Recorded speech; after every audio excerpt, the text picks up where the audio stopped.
You have not come here to skim words, but to cross a threshold, to step into a space where silence is no longer emptiness, but initiation. From the very first breath, silence is set before you not as retreat, but as presence. It is the paradox at the heart of this story. What the world dismisses as absence, the empath discovers as strength. The narcissist depends on words, adoration, arguments, accusations, endless noise, to keep their fragile mask in place. But the moment silence enters, the mask begins to tremble. And so we begin here, in the charged stillness that is less a pause than a portal. This silence carries you deeper than ordinary advice. It demands the listener stop treating the empath-narcissist encounter as a small interpersonal skirmish. It is instead an archetypal drama played on the grand stage of the collective unconscious. The empath embodies the figure of the wounded healer, sensitive, permeable, wounded, and gifted all at once. The narcissist plays the devouring shadow, the false king who builds a fortress of grandiosity to conceal an ocean of shame. The two are magnetized to one another, not by accident, but by inner law. What we refuse to face within ourselves, we inevitably meet outside. If you are an empath, you will recognize this pattern not with your intellect, but with the ache in your bones. Your sensitivity was not born in luxury. It was forged in survival. As a child, you learned to tune yourself like a seismograph to the moods of those upon whom your safety depended.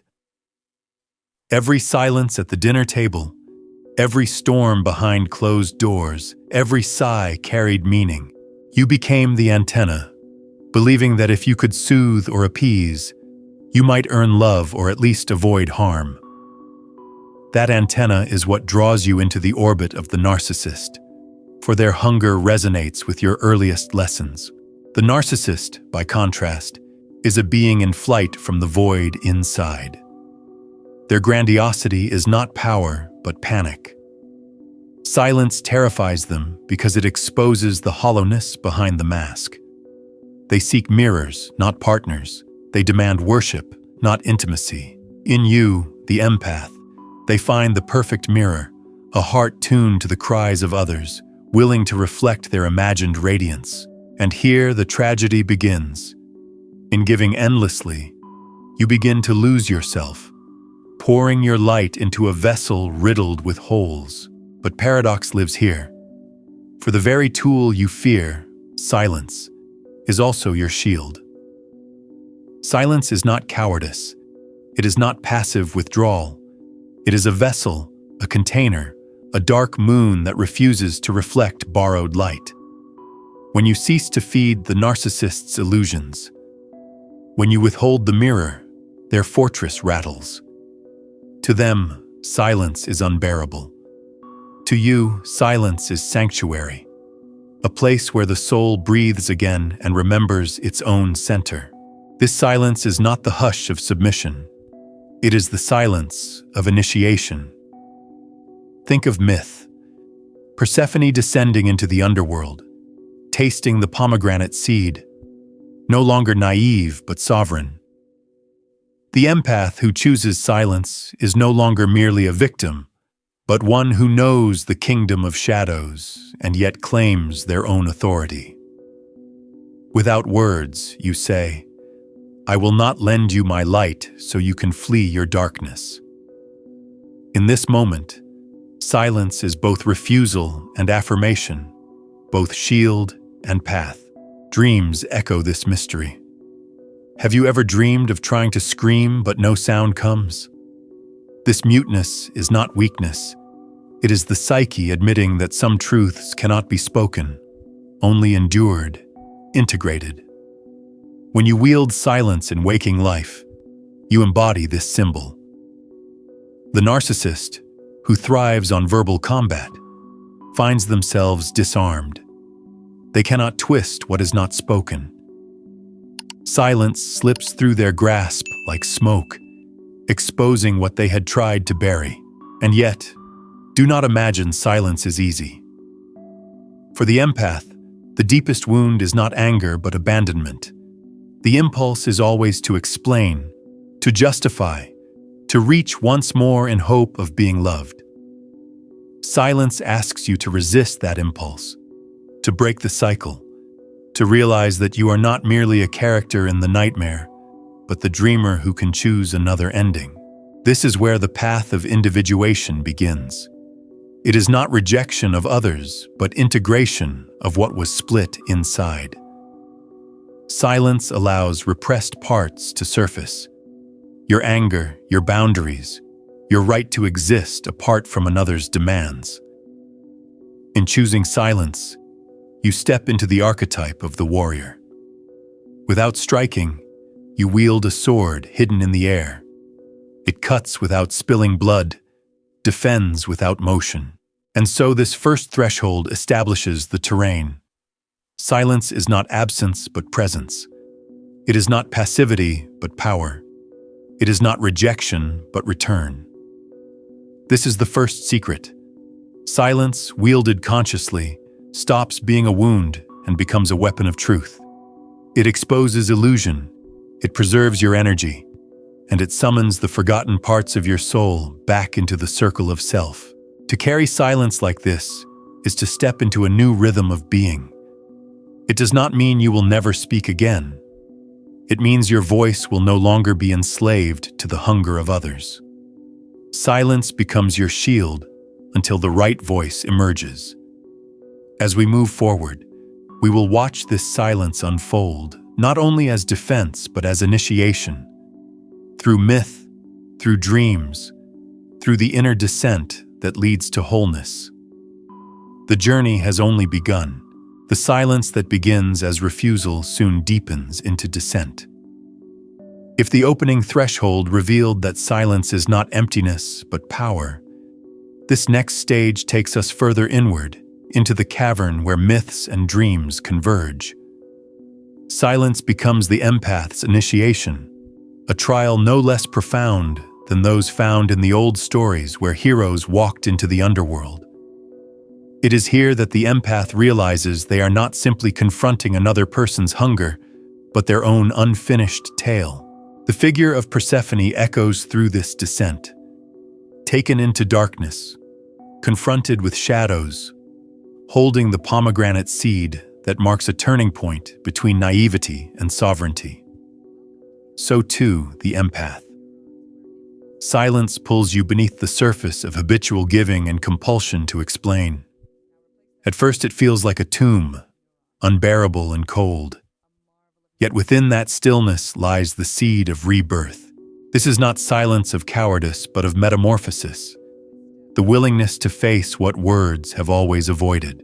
Dreams provide the first symbols of this initiation. Many empaths report dreams of trying to speak but producing no sound, of being chased yet unable to call out, of standing in a crowded room where their voice vanishes. Such dreams are not failures of expression, but messages from the unconscious. You have been trapped in the role of the mirror, and now the psyche strips language away to reveal a deeper truth. Silence in dreams symbolizes confrontation with the shadow. Words cannot carry the weight of that encounter. Only endurance and integration can. When this same silence appears in waking life, when you resist the temptation to answer accusations, to appease demands, to soothe storms, you are embodying the dream symbol. You are taking what the unconscious shows you and living it consciously. And in doing so, the narcissist finds themselves disarmed. They cannot twist silence, cannot manipulate what is not offered. Their power, built on words and reaction, dissolves in the face of refusal. But let us not romanticize the ease of this practice. For the empath, silence is terrifying because it awakens the fear of abandonment. As children, empaths often survived by anticipating moods, by filling every gap with comfort, by making themselves indispensable. To stop speaking is to stop earning love in the old way. Silence feels like a threat. If I do not explain, will I vanish? If I do not soothe, will I be unloved? It takes immense courage to endure that fire. Yet this fire is initiation. To sit in silence is to confront the archetype of the abandoned child within, the one who trembled at every pause in affection. Now, in silence, you become both parent and witness to that child. You learn to stay present without words, to hold the wound with awareness, to say quietly in your own being, I will not abandon you. This act of self-parenting is where individuation begins, not in conquering the narcissist, but in reclaiming the parts of yourself long exiled. The path of individuation requires these descents. Silence is the crucible where the opposites are brought together. Fear and courage, abandonment and presence, muteness and voice.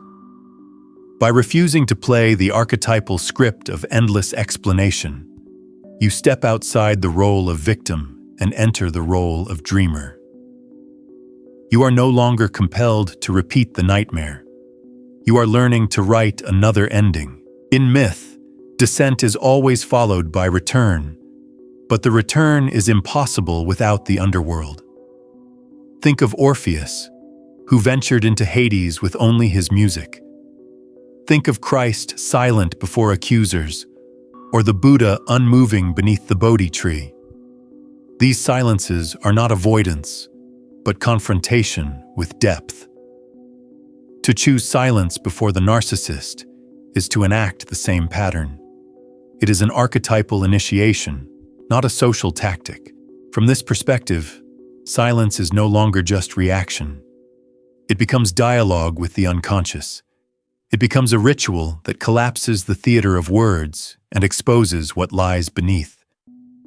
You, the empath, begin to hear the faint voice of the self, the deep center whispering, "You are." That voice could not be heard above the noise of justifying and pleading. Only when silence cleared the air did the voice of wholeness rise. The narcissist may rage, accuse, or manipulate, but they cannot enter this inner dialogue. Silence is not for them. It is for you. The silence is the threshold where the drama of projection ends. Here the battle shifts inward. The struggle is not against another's hunger, but against your own forgetting of the self. The more you can remain in silence, the more you anchor yourself in truth rather than illusion. And so silence proves to be initiation in the deepest sense. It is the descent into the unconscious, the confrontation with shadow, the healing of the inner child, and the opening to archetypal wisdom. It is terrifying because it strips away the safety of words, but it is liberating because it uncovers the strength that was never dependent on being heard by others. As we cross this second stage, we see silence not only as weapon, but as path. It breaks cycles, reveals shadows, and teaches the empath to endure presence. It is the first real step toward individuation. And from here, the journey opens into a council of inner figures. Hermit, warrior, child, and shadow, who awaken through this practice. Silence is not isolation, but gathering. The next step reveals that gathering in its fullness. Having crossed the threshold of descent and initiation, the empath now enters a deeper chamber of the psyche, a place not of emptiness, but of counsel. Silence, endured long enough, begins to summon archetypal figures who gather around the soul like elders in a circle. Each carries a gift the empath once disowned. Each offers a facet of strength hidden beneath the wound. What began as refusal before the narcissist evolves into presence before the self. The first to arrive is the hermit. Cloaked in solitude, lantern in hand, the hermit teaches that being alone is not abandonment, but illumination. The narcissist fears solitude, for in it their mask dissolves and the abyss gapes open. The empath, however, learns that when the world grows still, the lantern within burns brighter. Silence reveals that the flame does not depend on borrowed light. To walk into solitude is not to diminish, but to expand, discovering that one's existence is not tethered to another's gaze. The hermit's lantern shines inward, a reminder that true presence requires no external witness. Beside the hermit stands the warrior. This archetype may surprise the empath, for strength has long been confused with service and courage with sacrifice. Yet silence reveals another form of strength, the refusal to be baited into battle, the discipline to hold ground without swinging wildly. The narcissist thrives on combat, where every word is twisted into a blade. The warrior shows that silence itself can be the shield, a stance of grounded refusal. To say nothing, to withstand provocation without collapse, is a form of mastery greater than any shouted defense. The warrior teaches that true power does not need to announce itself. The third figure is the child. For many empaths, silence is unbearable because it awakens the old terror of being unseen. In silence, the abandoned child trembles, believing it will once more be left alone. Yet when the empath resists the urge to break the stillness, something profound happens. The child is not abandoned, but held, not silenced, but finally heard. In that quiet space, the empath becomes both guardian and healer, offering presence where once there was only longing. The child learns that silence does not equal neglect, but safety, not rejection, but presence. This reparenting begins to heal the very wound that left the empath vulnerable to the narcissist's illusions. Then comes the shadow. Unlike the others, the shadow does not appear with gentle light or comforting embrace.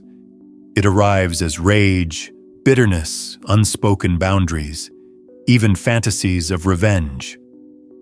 At first, this is frightening, for the empath has long repressed such energies to keep love intact. But silence does not banish the shadow.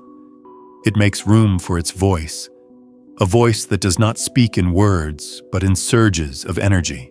When the empath can endure this dark presence without discharging it in speech, they discover that beneath the anger lies vitality, power, the primal instinct to protect the self. Integrating the shadow transforms an enemy into an ally, restoring balance to the psyche. Together, these four, hermit, warrior, child, and shadow, form an inner council awakened by silence. Each brings a lesson: solitude as light, discipline as strength, reparenting as healing, and shadow as energy. This is the transformation of silence from wound into weapon, from curse into sacrament. Where once the empath filled every pause with care, they now discover that in holding silence, they host a gathering of inner forces. Beyond the council, silence reveals itself in elemental images.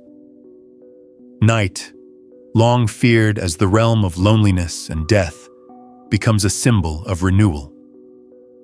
In Jungian language, night belongs to the unconscious, the womb of transformation. The empath who endures silence enters this night, and though the path feels unlit, stars begin to emerge.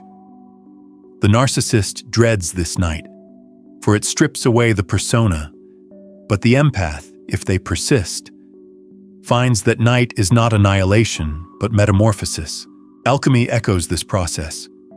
The old texts spoke of the nigredo, the blackening stage where matter dissolved into chaos before rebirth. Silence is the empath's nigredo. It feels like death, like loss, like nothingness. Yet out of this blackness arises the albedo, the whitening, the illumination of the soul. From stillness comes clarity, from emptiness comes presence, from silence comes rebirth. This archetypal perspective shows that silence is not an empty tactic. It is participation in an ancient rhythm: descent, dissolution, and re-emergence. To the narcissist, silence may appear as rejection, but to the empath, it becomes revelation. The same stillness that terrifies the one liberates the other. Silence strips illusions, gathers archetypes, and binds the scattered pieces of the soul into wholeness. For the empath listening now, this counsel is not fantasy. It is the language of your own unconscious. Dreams, intuitions, and sudden inner images carry these figures to you. They are the hermit when you sense the call to withdraw, the warrior when you resist the compulsion to explain, the child when you feel the ache of abandonment, the shadow when anger stirs in the silence. To recognize them is to realize that silence is inhabited, never empty. By the close of this stage, silence is no longer the absence of words, but the presence of companions. The empath is not alone in stillness.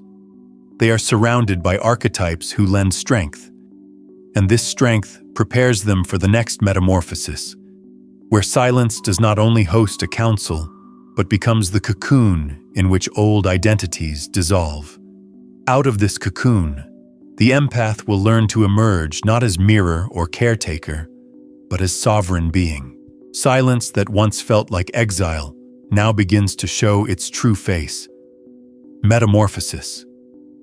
If the council of inner archetypes gathered to strengthen the empath in solitude, the next stage reveals the deeper alchemy: silence as cocoon, dissolution, and rebirth. What from the outside appears as withdrawal or passivity is, in truth, the crucible where the old self melts and the new form takes shape. Consider the caterpillar. To transform into the butterfly, it does not simply grow wings. It dissolves entirely inside the chrysalis, breaking down into formlessness before a new pattern emerges. So it is with the empath who chooses silence. When you stop feeding the narcissist's illusions, when you cease to mirror their grandiosity, you enter your own cocoon. Within this stillness, identity as the giver, the healer, or the one who holds it all together begins to disintegrate. At first, it feels like annihilation, as though without those roles you do not exist. But in truth, this is preparation for flight. Silence, in this sense, is death and rebirth intertwined. Old patterns dissolve, the compulsion to explain, the endless reaching for validation, the belief that worth is earned through service.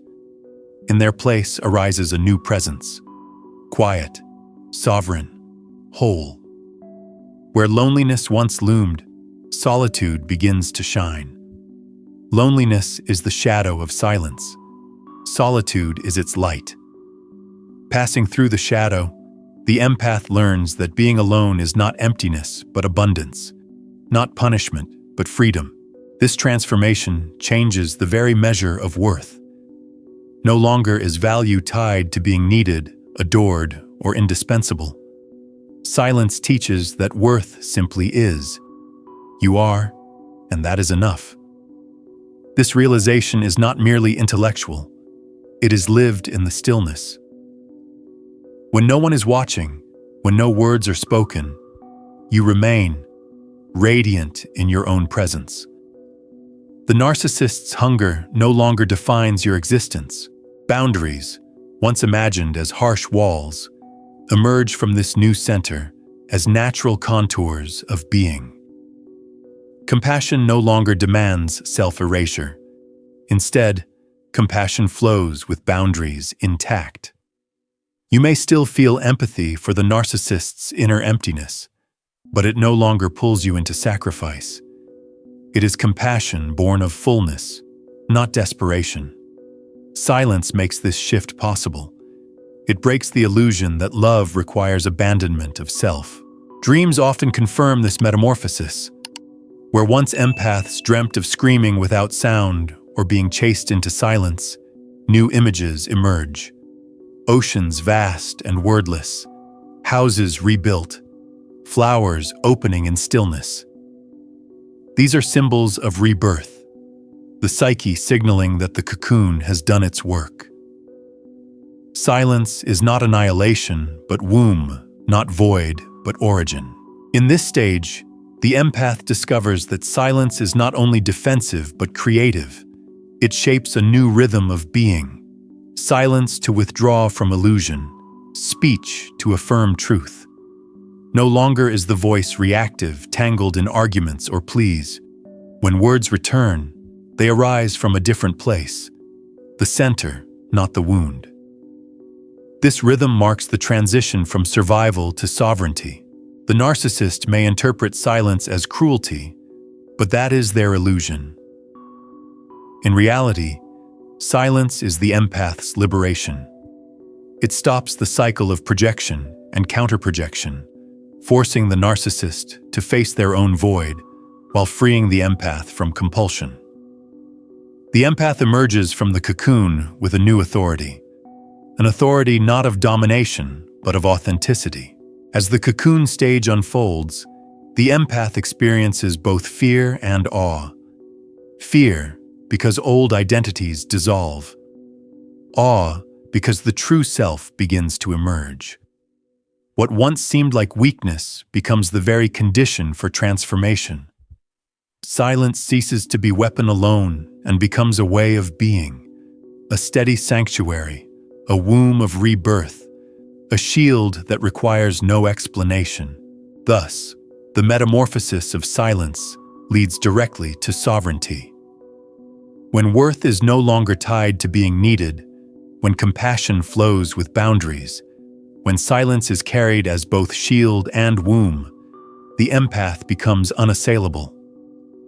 No narcissist can manipulate what is not offered. No shadow can devour what has been integrated. Silence becomes the empath's ground of freedom, and yet, this metamorphosis is not the final step. For after dissolution and rebirth comes the return, the moment when speech re-emerges, not as appeasement, but as truth, not as justification, but as proclamation. From the cocoon, the empath must learn to speak again, carrying silence within their words. That is the task awaiting in the next and final stage. From the cocoon of silence emerges not a weakened being, but a sovereign soul, carrying a voice tempered by stillness. What began as refusal deepened into dissent and culminated in metamorphosis now arrives at its final stage, the return. In this stage, silence ceases to be merely a tactic wielded against the narcissist. It becomes a rhythm of being, a sanctuary carried within, and a new foundation from which authentic speech arises. At first, the empath may feel temptation to break the silence prematurely. The urge to explain, to soothe, to fill the space is powerful because it once ensured survival. Yet to speak too soon is to abort the transformation. Words offered before silence has completed its work become echoes of the old self, pleas for recognition, arguments for worth, negotiations with hunger that cannot be satisfied. Silence teaches endurance, and endurance reveals that what felt like emptiness is in truth presence. When speech finally does return, it carries a different weight. It is no longer bound to argument or justification. Instead, the empath speaks from the center, with authority born of authenticity. Words are fewer but stronger. They are not bait for manipulation, but clear expressions of truth. To the narcissist, such speech is unassailable, for it does not seek approval. It simply is. Silence has forged a new tongue, one that cannot be twisted. This marks the shift from victim to sovereign. The empath no longer measures worth by being needed or adored. They rest in selfhood, boundaries intact, compassion flowing without self-erasure. Silence has become more than weapon. It is shield, womb, sword, and mirror all at once. It cuts illusion without violence, guards the soul without walls, births wholeness without effort, and forces truth without argument. This integration of symbols is the closing tableau of transformation. The narcissist may rage, withdraw, or seek new mirrors, but none of this binds the empath any longer. The drama is dissolved. The battle was never against the narcissist. It was always against forgetting the self. Silence revealed this truth, stripped illusions bare, and returned the empath to their own ground. Compassion remains, but it is no longer entangled. It is the compassion of the awakened, the kind that honors both self and other without surrendering sovereignty. Silence also reveals its spiritual face. Mystics across traditions have known that the divine speaks most clearly in stillness. The Buddha under the Bodhi tree, Christ in the wilderness, prophets listening for the still small voice, all testify to silence as the threshold where the human and divine meet. For the empath, silence is not only liberation from manipulation, but communion with the eternal. It is the inner sanctuary, the holy of holies where the true self dwells. To live with this rhythm, silence to withdraw from illusion, speech to affirm truth, is to embody individuation. It is to cease being defined by the projections of others and to live from the depth of one's own being. In this way, the empath becomes not mirror, not caretaker, not victim, but whole. Silence has done its work. What was once a wound is now a gift. What was once a plea is now a proclamation. And so the journey concludes, not with noise but with presence. The empath walks away not with bitterness but with freedom. Silence has revealed itself as initiation, as weapon, as rebirth, and finally as way of being. To carry silence within is to carry an aura that cannot be manipulated. Wherever the empath goes, they emanate an untouchable strength, the quiet authority of one who has faced abandonment, shadow, and fear, and emerged sovereign. This is the liberation hidden in stillness. The empath learns that they do not need to win battles of words. They do not need to prove worth. They do not need to carry the hunger of another. They exist, whole and radiant, regardless of who reflects them. Silence has given them this truth, and in the end, that truth is stronger than any illusion. Silence is no longer a pause between words. It has become the ground of transformation, the crucible where illusions burned away and the self stood revealed. What began as a trembling refusal to feed another's hunger grew into a descent through dreams and shadow, into a cocoon where identities dissolved, and finally into sovereignty carried in both silence and speech. This journey reframes silence entirely. To the narcissist, it is rejection, invisibility, annihilation. To the empath, once endured, it is revelation, presence, rebirth. It is the paradox resolved, loneliness transformed into solitude, absence revealed as fullness, muteness become the most eloquent voice.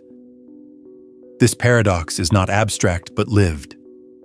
In silence, the empath feels fear, but beyond fear they discover the self whispering, "You are." That whisper becomes the root of new authority. The symbolic integration completes the transformation.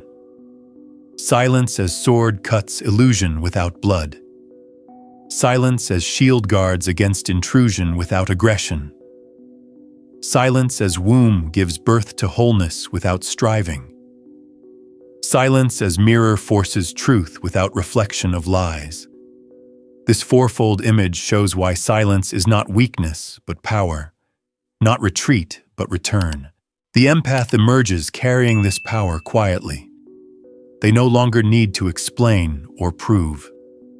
Their words, when they come, arise from depth, carrying clarity instead of desperation. Their relationships shift, not because they demand change from others, but because they themselves no longer play the old role. The narcissist, confronted with this silence, may rage or vanish, but either way, the empath is free. Freedom here is not cold detachment, but warm sovereignty. Compassion still flows, but it is no longer tangled in self-sacrifice. The empath sees the wound behind the narcissist's mask, perhaps even feels pity, but does not confuse pity with duty. They understand that saving another from their shadow is not their task. Their task is to live whole, to embody truth, to rest in presence. This realization carries spiritual weight. Silence is not only psychological strategy, but spiritual practice. The way mystics across time have entered the presence of the divine. For the empath, who has always been tuned to the noise of others, silence becomes the place where they finally hear the eternal within. In this sense, every empath's silence is also prayer, initiation, and communion. And so the story closes where it began, with silence, but not the same silence. It began as fear of absence, became weapon of refusal, unfolded as cocoon of metamorphosis, and ends as rhythm of life. Silence is no longer something the empath must endure. It is something they carry, a sanctuary within, unassailable and luminous. In carrying this silence, the empath learns the deepest truth, that the battle was never with the narcissist, but with the forgetting of the self. Now remembered, now whole, the empath no longer dances to the old script. They walk forward sovereign, carrying a strength no narcissist can touch, a light no shadow can devour. Silence is not the end. It is the beginning, the voice of eternity, speaking without words.